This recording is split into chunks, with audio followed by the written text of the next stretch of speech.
Assalamualaikum warahmatullahi wabarakatuh. Halo semuanya, perkenalkan saya Ayoktiana dari kelas 3 PSA. NIM saya 19 17 20 20 42. Pada kesempatan kali ini, saya akan sedikit memaparkan materi tentang pengantar auditing. Ada 7 bab yang akan saya sampaikan. Bab 1 dan bab 2 yaitu tentang pengantar auditing. Bab 3 tentang standar auditing. Bab keempat ada penerimaan perikatan audit. Bab kelima ada perencanaan audit. Bab keenam ada bukti dan prosedur audit. Dan yang terakhir bab ketujuh ada kertas kerja audit. Langsung saja teman-teman, kita ke bab yang pertama, yaitu tentang pengantar audit. Auditing sendiri adalah suatu proses pemeriksaan, sedangkan orang yang melakukan audit disebut auditor. Ada 4 jenis auditor. Yang pertama ada auditor pemerintah, auditor forensik, auditor internal, dan auditor eksternal. Yang pertama, auditor pemerintah. Apa sih tugas auditor pemerintah? Yaitu melakukan audit atas keuangan negara pada instansi-instansi pemerintah. Di Indonesia, badan audit bernama BPK, yaitu Badan Pemeriksa Keuangan. Dan di tingkat provinsi ada BPKP, Badan Pemeriksa Keuangan Provinsi. Sedangkan seperti di negara Amerika, ada badan audit bernama GAO, yaitu singkatan dari General Accounting Officer, yang bertanggung jawab dalam melakukan kongres. Audit yang dilakukan oleh GAO yaitu ada audit ketaatan dan audit operasional. Selanjutnya yang kedua ada auditor forensik. Auditor forensik muncul karena adanya akuntansi forensik. Tugas dari auditor forensik yaitu memberikan jasa terkait pengungkapan atas suatu kejahatan yang disebut juga dengan white collar crime. Kasus yang ditangani oleh auditor forensik misalnya money laundry atau yang disebut juga pencucian uang. Yang memberikan pelatihan pada auditor forensik disebut Association of Certified Fraud Examiner. Yang ketiga ada auditor internal. Auditor internal bekerja pada suatu perusahaan sehingga berstatus sebagai karyawan perusahaan tersebut. Tugasnya sendiri yaitu memberikan pengawasan dan penilaian secara terus-menerus dengan sekaligus memiliki kepentingan terhadap pengendalian intern suatu perusahaan. Yang memberikan pelatihan pada auditor internal dilakukan oleh Yayasan Pendidikan Internal Audit. Yang terakhir yaitu ada auditor eksternal. Auditor eksternal biasanya bekerja sebagai pemilik KAP atau kantor akuntan publik maupun sebagai anggotanya saja. Auditor eksternal ialah orang luar perusahaan atau pihak independen yang melakukan pemeriksaan laporan keuangan yang telah disusun oleh manajemen perusahaan tersebut atau perusahaan klien. Jasa asurans ada 3, yaitu ada jasa atestasi, jasa asurans lainnya, dan juga ada jasa bukan asurans. Itu tentang pengantar audit teman-teman. Selanjutnya kita beralih ke materi tentang standar auditing. Check it out. Bab ketiga yaitu mengenai standar auditing. Standar auditing ialah acuan atau patokan yang digunakan oleh seorang auditor dalam melakukan proses audit. Standar auditing ada 3. Yang pertama yaitu standar umum, yang kedua ada standar pekerjaan lapangan, dan yang ketiga ada standar pelaporan.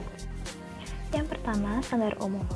Audit harus dilaksanakan oleh seorang atau lebih yang memiliki kemampuan yang cukup sebagai auditor, dan juga ada independensi dalam sikap mental yang harus dipertahankan oleh auditor, dan juga auditor wajib menggunakan kemahiran profesionalnya dengan cermat dan seksama.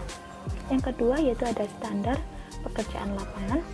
Pekerjaan harus dilakukan dengan sebaik-baiknya, pemahaman memadai atas penggunaan intern, dan bukti audit kompeten yang cukup.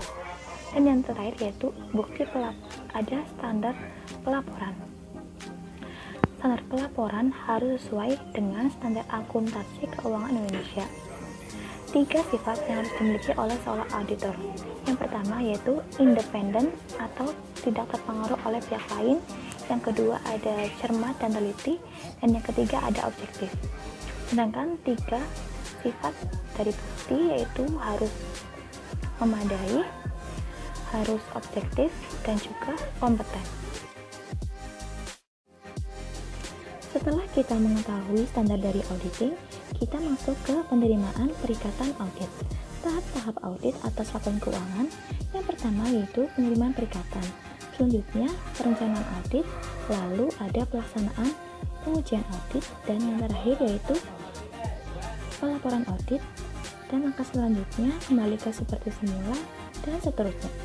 Tahap-tahap penerimaan perikatan audit. Yang pertama yaitu mengevaluasi integritas manajemen, yang kedua yaitu mengidentifikasi kondisi khusus dan risiko luar biasa, yang ketiga menentukan kompetensi untuk melaksanakan audit, yang keempat menilai independensi, yang kelima menggunakan kemahiran profesional dengan cermat dan sama, dan yang terakhir yaitu membuat surat perikatan audit. Selanjutnya ke bab kelima yaitu ada perencanaan audit atau audit plan. Check it out. Bab yang kelima yaitu perencanaan audit atau audit plan. Standar pekerjaan lapangan pertama berbunyi, pekerjaan harus dilakukan dengan sebaik-baiknya, dan jika digunakan asisten maka harus disupervisi dengan semestinya.